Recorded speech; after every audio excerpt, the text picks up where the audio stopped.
dream I know, deep up my feelings for you. Watch.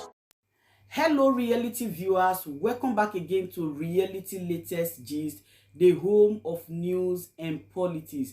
For this channel, we dey drop news every day and we dey react to every videos wey comes our way. And na reality news now we dey drop for this channel, and we dey also dey talk am as e be. If today na the first time we say you dey come across this channel, you are highly welcome. Thank you so much for stopping by. And if you are returning subscribers, I appreciate all of una for una massive support to this channel. I say may God bless all of una in Jesus name. Amen. I get video where I want present to una this very moment, and I go to follow una, they watch the video. After we don't watch them together, make we drop our opinion constructively for the comment section. Like our videos and also share our videos if possible. Bye for now. Bring out the data in the iron, and then bring out the, I think, from COA or so, being signed by all the party agents at the various polling units. If they don't tally, then that means there is fraud somewhere. There is fraud somewhere. If you follow the news of recent, somebody claimed in one of the articles in one of the papers that nothing less than 9,000 results, that 25% of 36 states plus Abuja. He was now saying if Abuja doesn't have any special status, it will now be 37 states.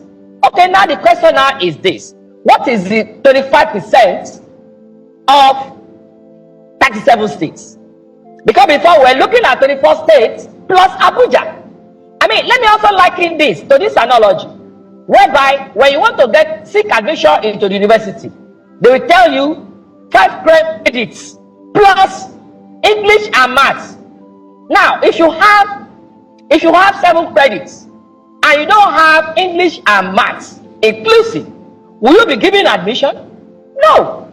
And the special status Abuja is having is because Abuja is now the capital of Nigeria, whereby it is believed that everybody, all the sectors that are in Nigeria, all the demographic characteristics of Nigeria is embedded in Abuja, and that is why Abuja is being given that special status, and that is why till today Abuja is not having a governor. That's why till today Abuja I guess, Dr. Kayode, between you and Bashir Badru, the courts will determine this position in a number of days. So let's get back to my question on how the courts will determine the validity of the petitioner's claims.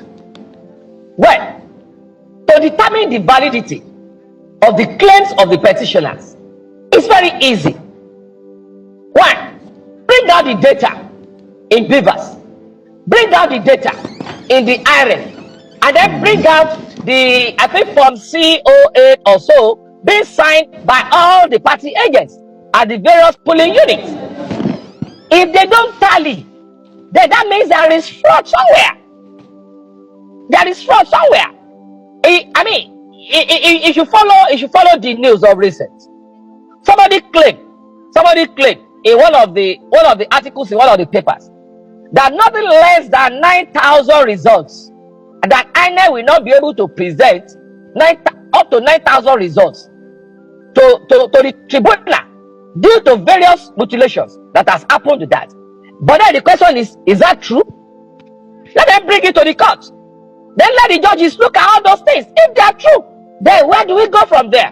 What is the provision of the Constitution? That is number one. Number two, when it comes to substitution of candidates, in terms of Masari, that was first of all being nominated as the vice presidential candidate, before it's now being substituted by the now vice president elect.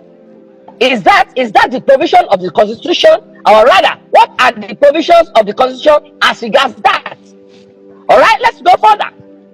There's also the case that, look, anybody who is going to be the president of Nigeria must be totally patriotic. That is, must not have dual citizenship. Is it true that somebody is having dual citizenship? And what is our constitution saying about that? Another area is the issue of forfeiting of properties or money for some past misdemeanor. What is our constitution saying about that? All these things will be put together by the judges, and then based on that come up with their own declaration. But my advice is this, and I like what the head of the tribunal said yesterday, that this particular tribunal will not allow the issue of technicalities to override the substances of each of the petitions. Dr. Kayode, quickly, before we wrap up this conversation, if you can, in a minute, I would appreciate, when do we expect a verdict? How long is this whole tribunal going to go on for, and are they time-bound? Yeah, definitely. According to the constitution, it's supposed to be time-bound. But unfortunately, people are not looking at it. That when that constitution was written, then we were not having electronic aspects of our voting process. We were not having beavers. We were not having iron. But now we now have all these things on ground. We shouldn't have allowed this whole process to take so long. I mean, we can also take example from Ghana. We can take example from Kenya. How fast they were able to dispense with their electoral cases. Nigeria is supposed to be the big brother of Africa. So I will want to enjoy the judges that as a stakeholder, I am advising that they should act fast on all the cases, I mean all the petitions in front of them without any delay.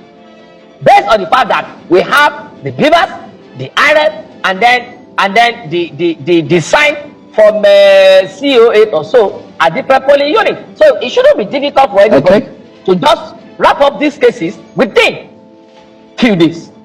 Thank you very much.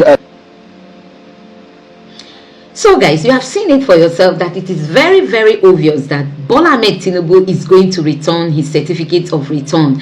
It is very certain because this man is not supposed to be declared the president-elect.